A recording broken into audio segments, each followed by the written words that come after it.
सोलापुरात बुधवारी सकाळी नवी पेठमधील एका दुकानात शॉर्ट सर्किटची घटना घडली. लकी चौक ते नवी पेठ या मार्गावर अमित क्रिएशन नामक होजियरी व ड्रेसचे दुकान आहे.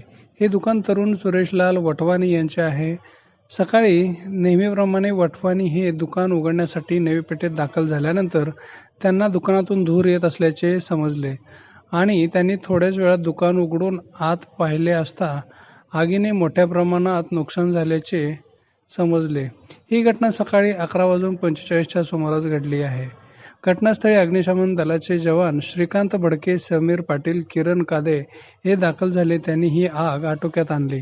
यात व्यापारी वटवानी यांचे एकूण 7 ते 8 लाखाचे नुकसान झाल्याचे सांगण्यात आले आहे.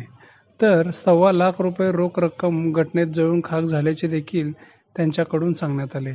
वारंवार महावितरणकडे तक्रार करून देखील महावितरणने दुर्लक्ष केल्याने ही घटना घडल्याचे वटवानी यांनी नमूद केले. सदरील घटनेची नोंद फौजदार चौडी पोलीस ठाण्यात झाली आहे.